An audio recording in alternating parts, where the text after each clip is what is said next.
just invite everyone watching the video, listening to the audio, just tune in and connect consciously with our common field of this Conscious Evolution Summit, where we together explore and dive deep into this topic.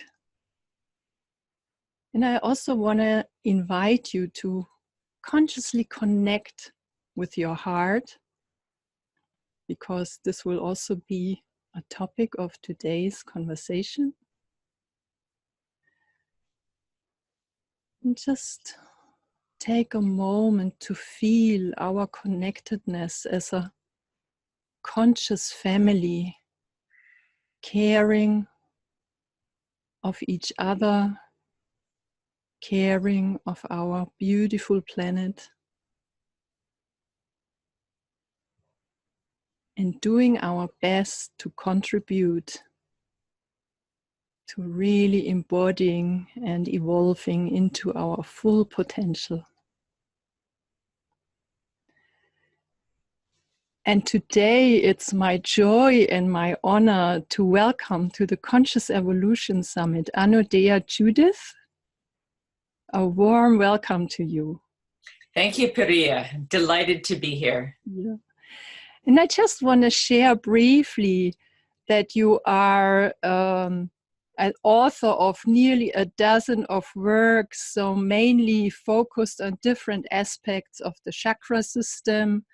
And you really combine psychology, system theory, history, mythology, mysticism, and yoga in your works. And you really lecture and teach worldwide.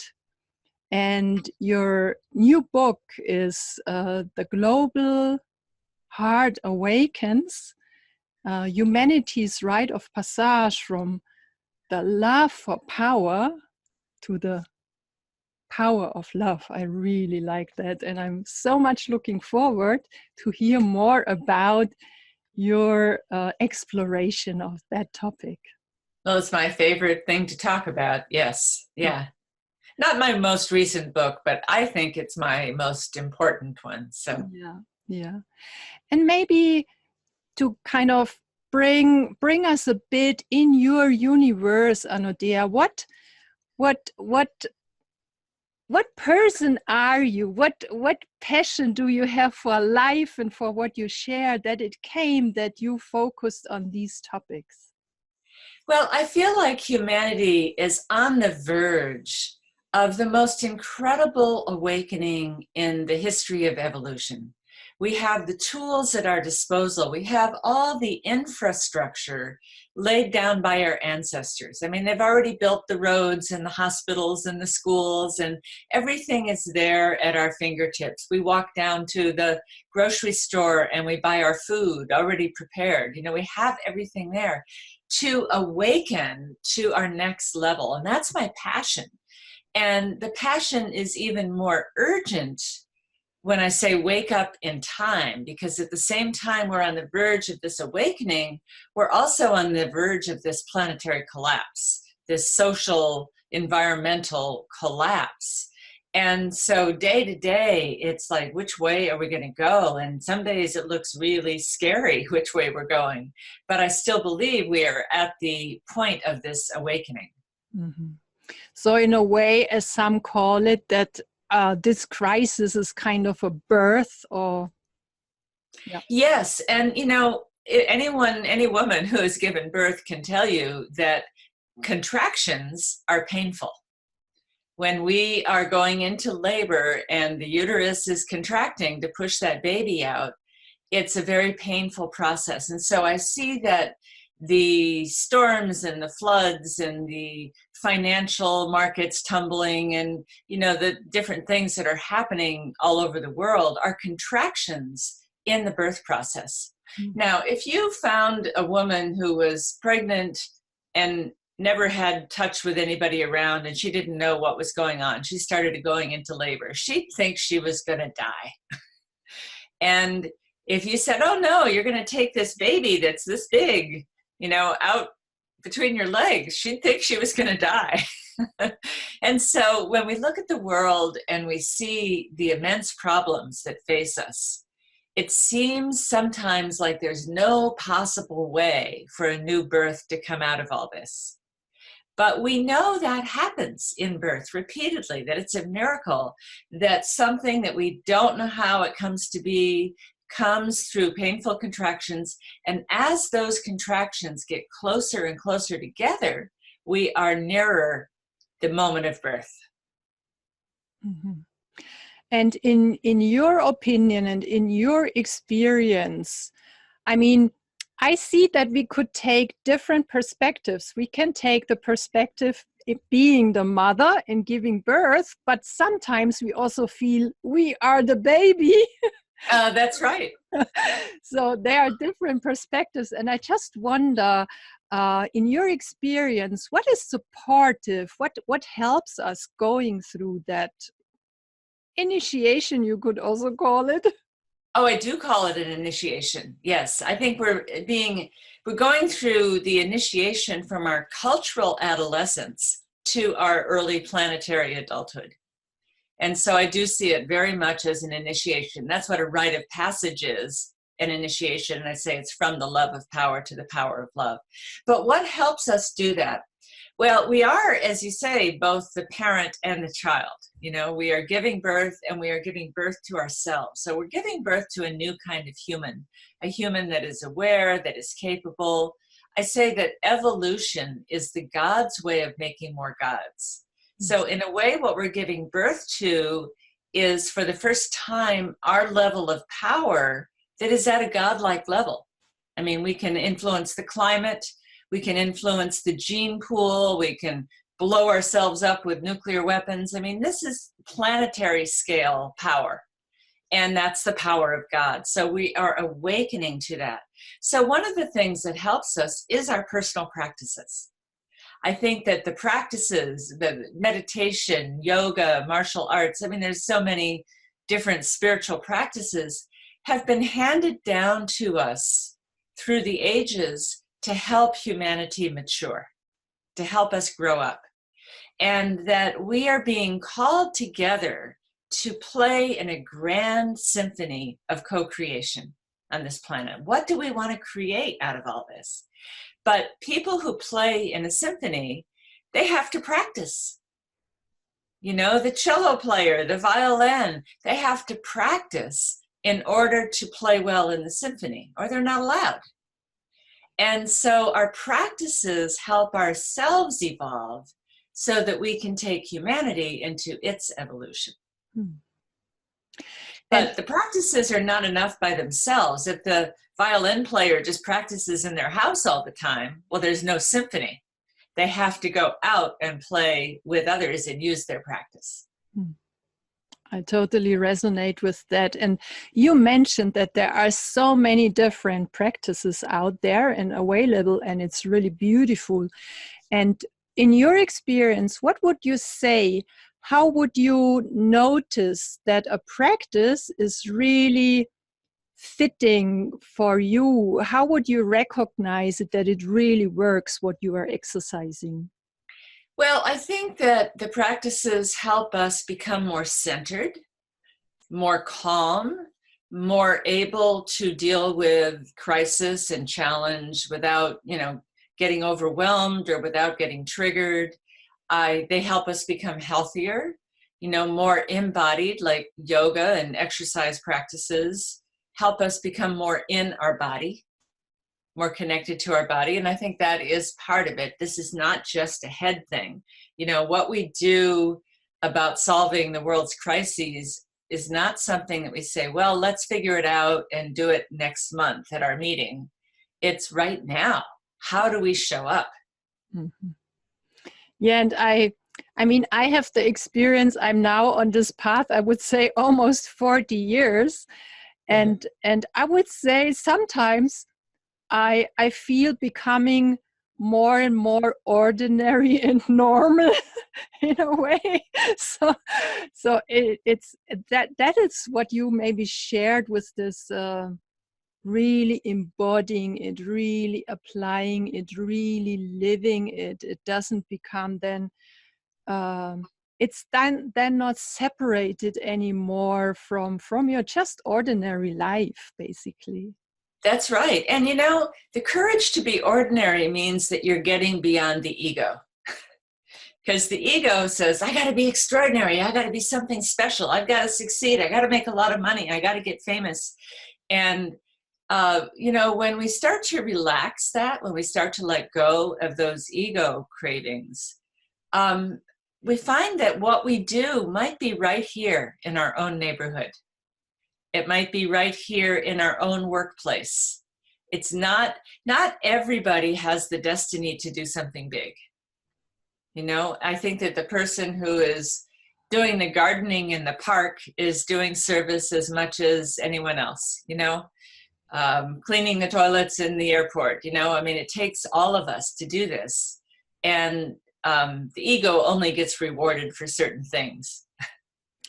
Oh, I so much thank you for mentioning that, because often we can, put ourselves under pressure, especially with this circumstances and where things really look very serious, and I need to do really some important and huge things, and that can build up a certain pressure where we maybe where we kind of go much more far away from what you mentioned before, this being really centered, being human, being ordinary. I thank you for bringing awareness to that. Yeah. I'm experiencing that as I'm taking sort of a month off from work for the first time in my life. I'm, 67 and, saying, all right, it's time to take a little break. And it's like, well, who am I if I'm not working? Who am I if I'm not doing something? Yeah. So it's very interesting. And I'm just being ordinary and meditating a lot and, doing my yoga and considering, and I'm sure that something will come out of that. Mm-hmm. But I needed to take a breath in. Yeah, and I also recognize, because I support also people going through crisis, and I just observed that in the period where we are in right now, for many people, works they would do for many years, they just don't work anymore, they can't do it anymore, or health issues would just calm you down, take you out of your ordinary habits. And it's so important to be able to let go of structures, basically let go of what you used to know. I mean, when you are in this position, being the baby, being born in something new, you cannot expect that you can carry everything what you knew from one realm to the other. So I just guess that we are kind of experiencing again and again little deaths to exercise. Yes. Little deaths and little awakenings. Yes. And and all that struggle for success and to make money just creates pollution. It creates more driving and more usage of things and more stress. And I think that we need to, ask, well, if we're not chasing after success, then what are we doing? Mm-hmm. And I do think we need to answer that with making a difference. Mm. Are we making a difference in some way? Mm. But not all the things we do that make a difference are glorified or rewarded. Yeah. And Anodea, I would be also interested, because I just picked this topic with the heart and the global heart. And is there any specific practice or meditation you recognized for yourself helps you a lot to being focused in your heart and connecting to your heart, and you would maybe like to share it with our audience? Well, I meditate every day, and in my meditation, I ask, how can I be of service? Mm-hmm. And I actually open my crown chakra. I've worked with the chakras a lot, energy centers in the body in my career. And I open the crown and I allow grace to pour in. Mm. And to me, grace is a larger intelligence. you know, a greater, you could call it divine mind or whatever it is that creates the galaxies in the world. I mean, I don't even know to define it, but I know what it is when I feel it. And I allow it to pour in and move downward toward the earth. In my work with the chakra system, that is the manifesting current. And most people think meditation is about getting up and out and, you know, leaving the body and going to some, you know, detached place, which is a form of many meditations. But the one I use is allowing guidance to come in and bring it down so that I can take that out into the world. I just felt the whole energy shifting when you spoke out the word grace. I maybe you in the audience, you also sense it. It is so powerful. And I just wonder, could you just take a few minutes to guide us a bit there? Well, sure, we could go into a meditation. Yeah, so I invite the listeners to close your eyes and find your way to an upright spine. If possible, put both feet flat on the floor and take a breath and let the breath out. How easy it is to breathe. Take another breath. And we know that that breath comes in and goes out all day long, all night long, and we don't have to think about it. It's like grace. It is given to us. But we have to empty out a breath before we can take the next breath in. So meditation is like emptying out so that something new can come in. So I like to start meditation with aligning the chakras, which means lifting the crown of the head upward and pressing your roots down into the earth at the same time. I say root down and lift the crown, and that stretches your inner core out into a line that the chakras can come into alignment.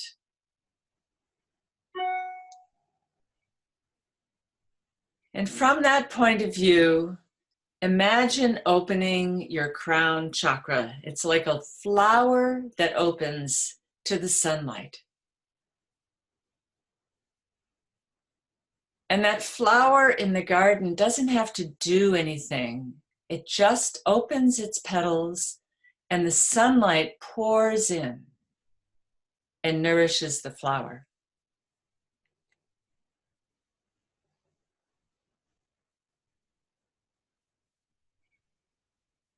Well, grace is like that sunlight pouring into your crown chakra, the 1,000-petaled lotus. And just allow that to happen, coming down from above, emptying out in order to receive the grace.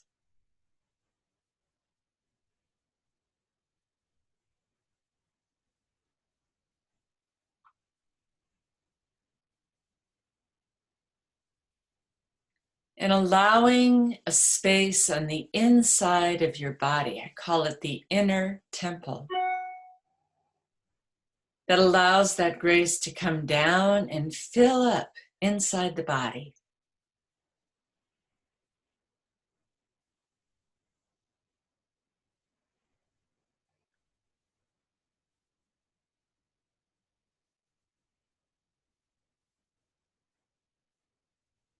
And to make room for that grace, we let go of our struggles,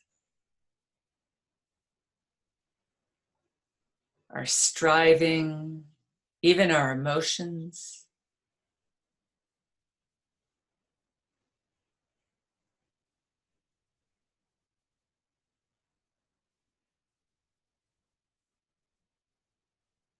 And allow that grace to fill us with presence, with awareness.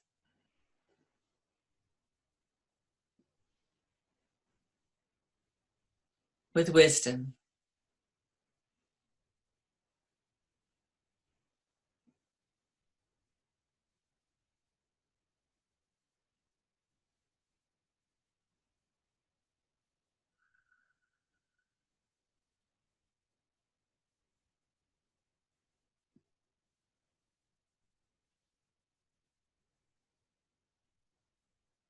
And then to seal that off so you can carry that grace throughout the day or evening, just bring your hands together over your heart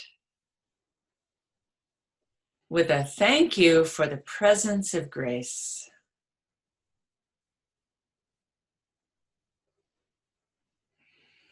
Blessings.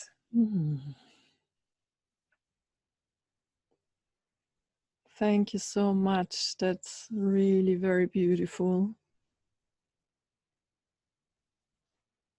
And I just share a bit how I experience my body right now. So I feel in a way really stretched and expanded and filled. It feels like being filled with a fluid, with a liquid-like fluid where I feel deeply nourished. And with that also relaxed and content and peaceful, and also kind of a tingling quality of vitality and joy and just curiosity, or where to bring it, what to do with it. That's beautiful. That's just how it happens. That's how it feels. Yeah. There's a presence. There's like a tingling. It settles. And, of course, in my meditation, I would let it go longer than that. I never know when I'm leading one online. If I go into meditation, I can forget that I'm online. I can let too much time pass. So I just give people the taste. Mm-hmm. Yeah. Mm-hmm. I also find, when I teach a lot of live workshops, and like anyone, there's days when I got in late and I'm jet lagged, or I don't feel so well, or, didn't sleep well or something. And those were the days where I'd walk into the class and I go, okay, I need some help today. Okay, I'm just going to open to grace. And I would find that things would come out of my mouth that were just, I didn't even know that I knew, but they were the perfect thing at the perfect time. And then I said, so why do I wait till I feel bad to open to grace? And now it is my habit to do that all the time, and daily in my meditation, and also before I sit down to an interview or to teach or anything else that I'm doing, to just open and let that grace carry me. And I get to be off the hook. I don't have to do it. Anodea can step back and get out of the way. Mm-hmm.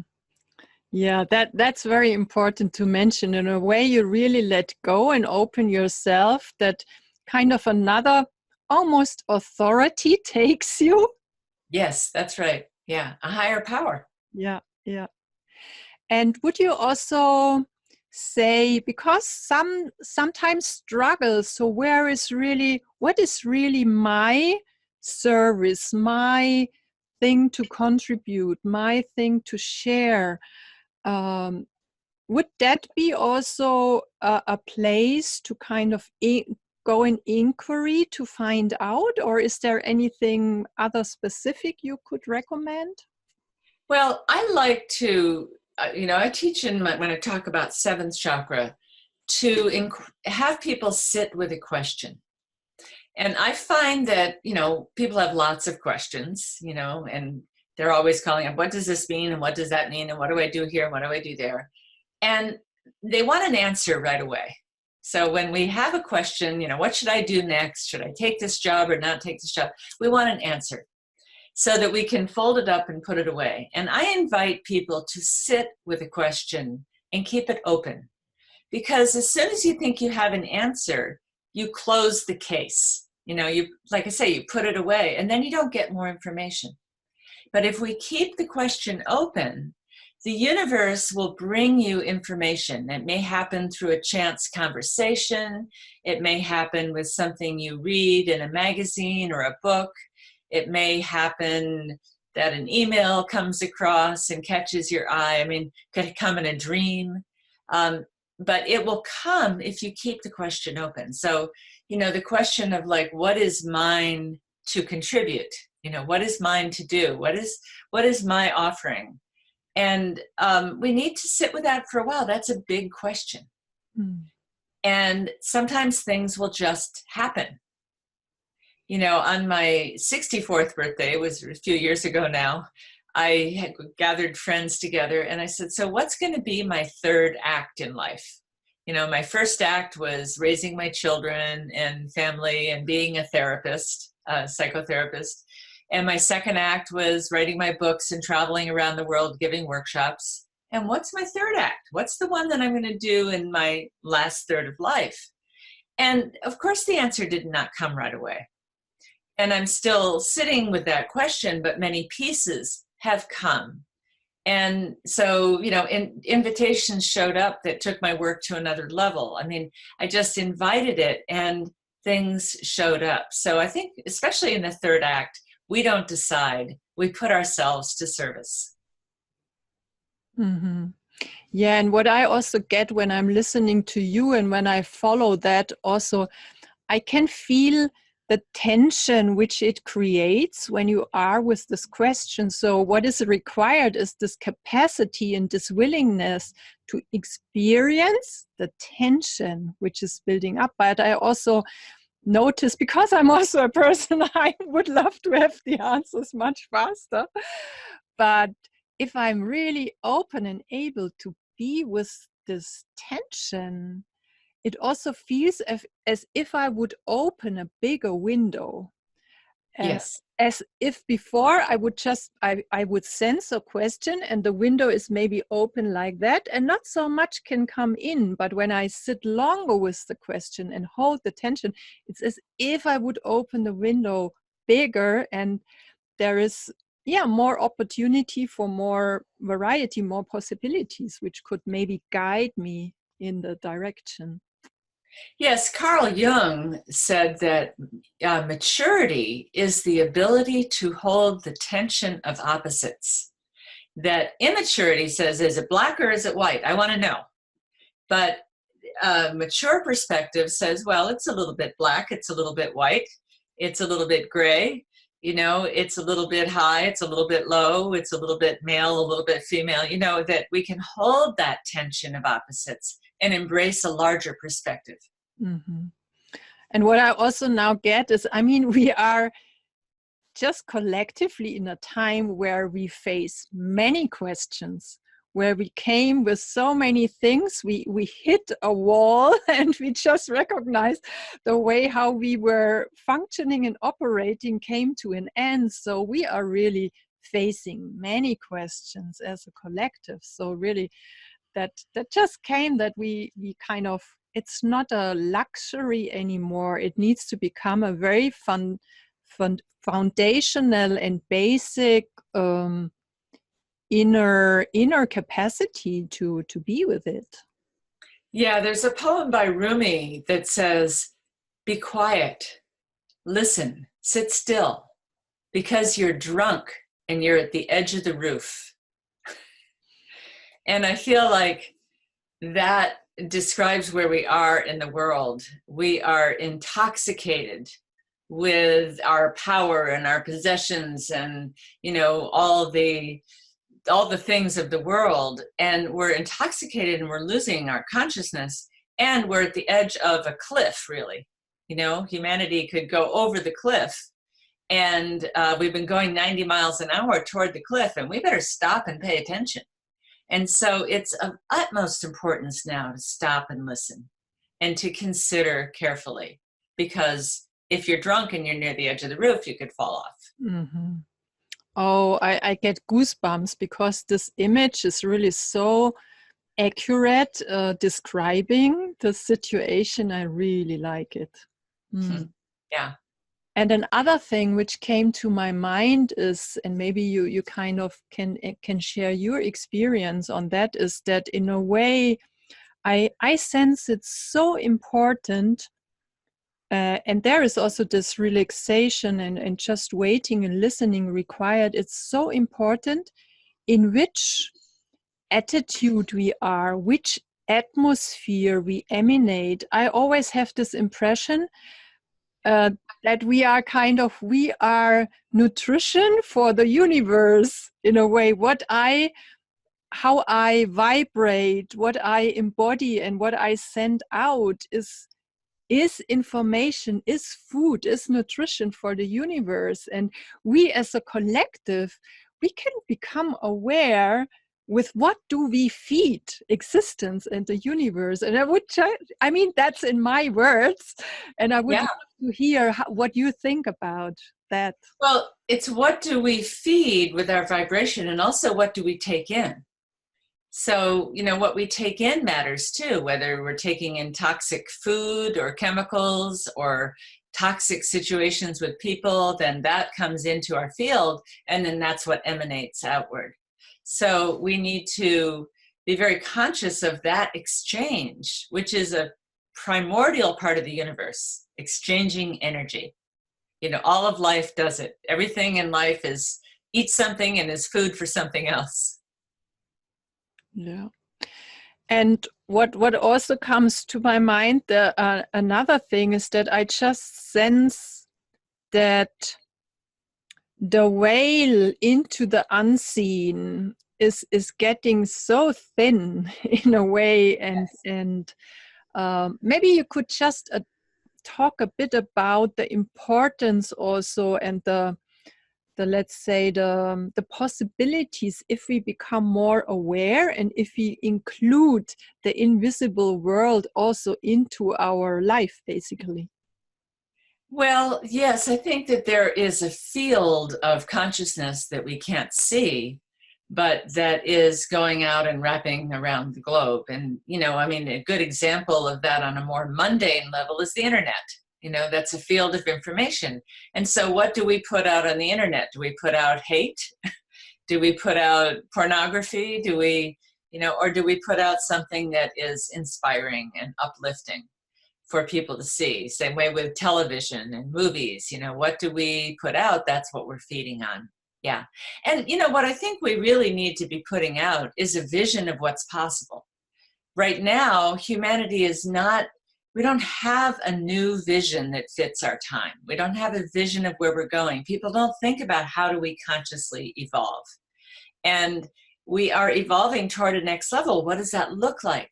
And so if you had a building site where there's piles of wood and nails and glass and windows and things like that, and the workers show up at the building site with all these materials there, they don't know what to do with it unless there's a picture of the building they're going to build. We call that a blueprint, or, the architect's picture. Here is what you're going to do. And then that tells you, what length to cut the boards and how many windows to put in. And, it tells people what to do. But without a vision of where we're going, humans don't know what to do. And we're floundering for lack of a vision. And what that allows, without a vision, that allows a negativity to come in. If the workers are standing around not knowing what to do, someone can come in and steal that lumber and say, well, I'll do something with it. I'll hit you over the head with it. So what we're seeing, and I'm seeing so much negativity in our news and media and social media and things like that, and the hate crimes, and especially, I apologize for being an American, especially, in the Trump administration. It's awful. But it's because no one is really articulating a positive vision. Yeah. And what comes to my mind when I'm there is two things. So one is that often I have not really a vision which I could imagine, but I have a sense of how I would like to feel, what really feels good. So often I start with nourishing a way of I would like to feel and what feels just right as a feeling level. And then maybe later images or something comes. This is one thing, because people are different. Some have really some vision, some have more feeling. And the other thing is that often it takes some time.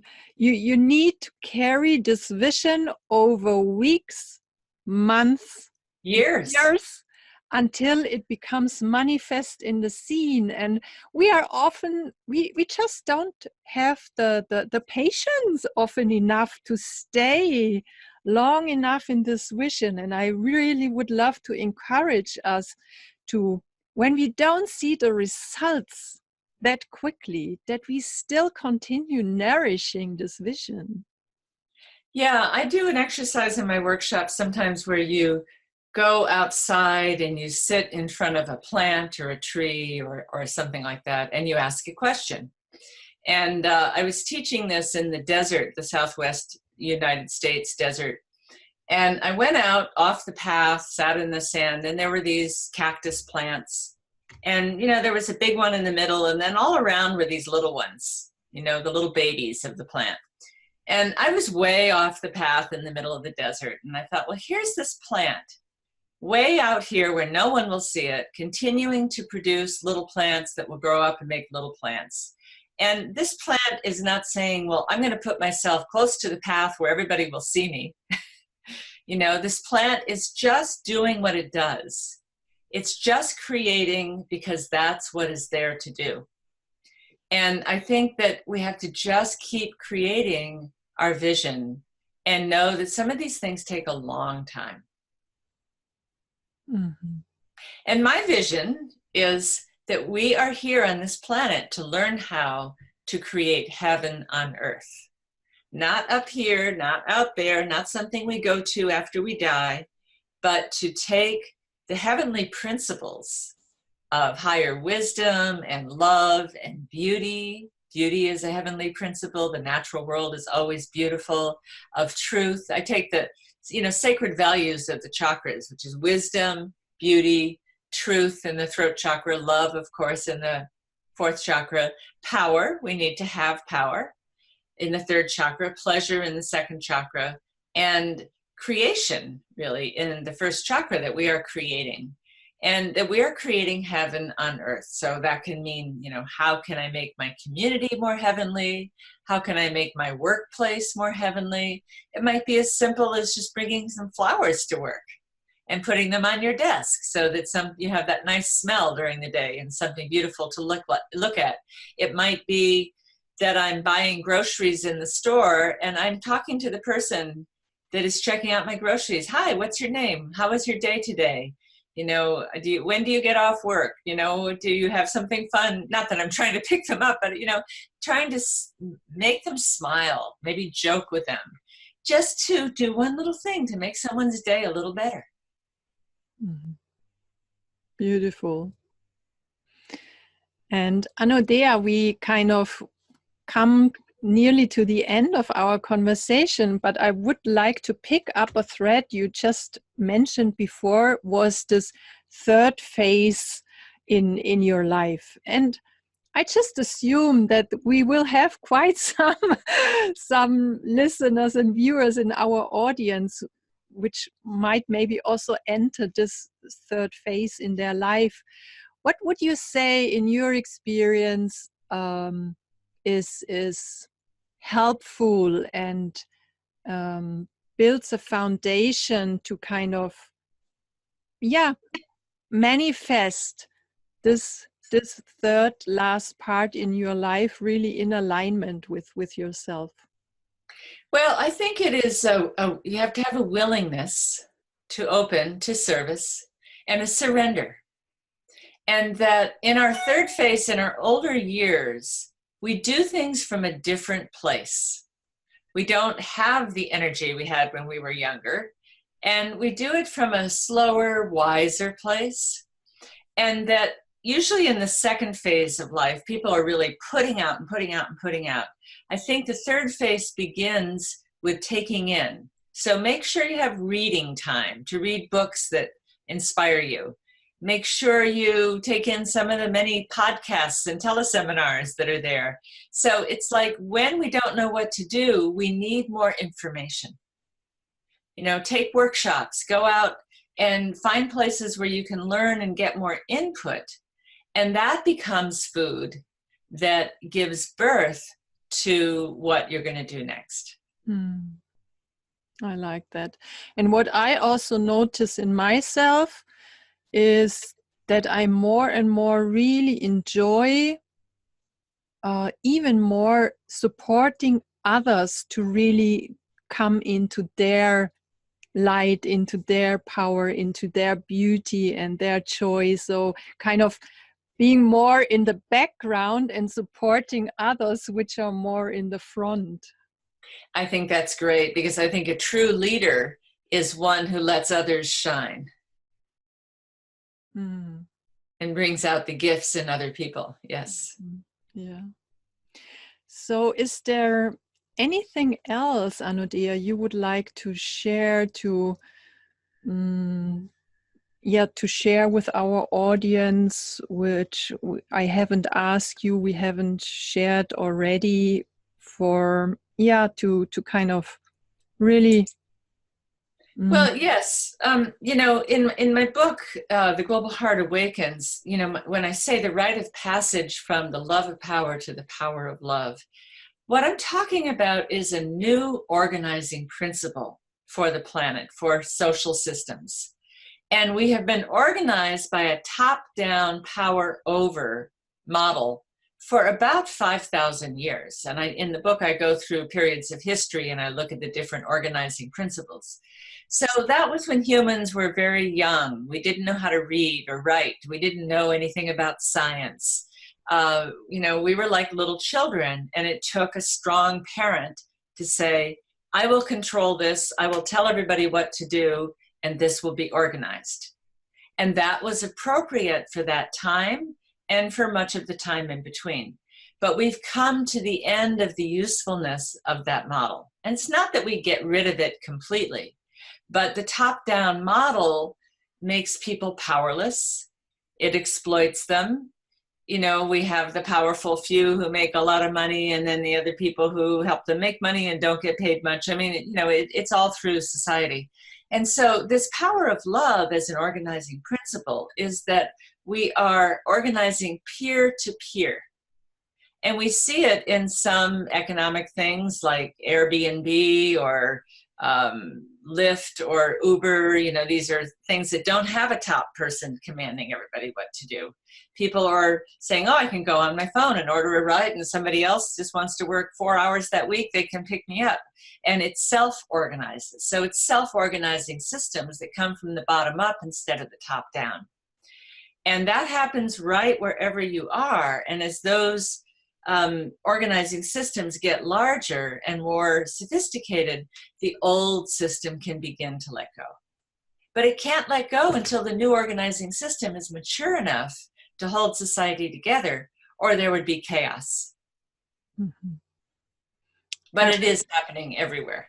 I resonate a lot. I I took the perspective of the old structure, and I just felt that it's really needed that something new has built up enough powerful in order that I can let go and that I can relax as the old structure. That's right. And what I just heard recently in a conversation with Tim Kelly is where he shared that sometimes we just we would like to be further. We would like to have already a lot of new structures. And I mean, there are some, but we need to just acknowledge that we are not there yet, where the old could just go away and there is enough of new there to hold it. We are just not there right now. Exactly. And, it doesn't serve us to attack the old. We just need to build the new. And when the new is formed enough, then the old will fall away. Yeah. It's like when you're getting a new tooth, the new tooth pushes the old one out. Yeah. Yeah. Wonderful. Wow. I really enjoyed our exchange. It was a very natural, lovely flow.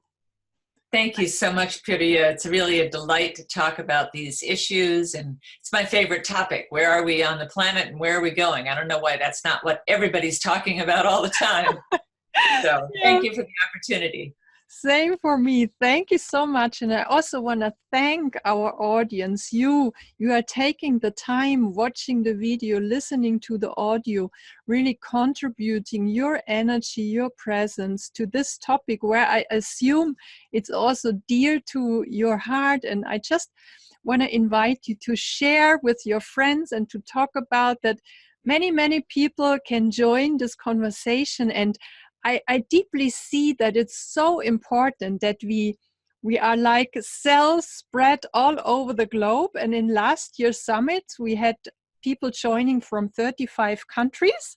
So I hope it's more, and we can weave a net with this common vision of, as you said, bringing really heaven down onto our earth.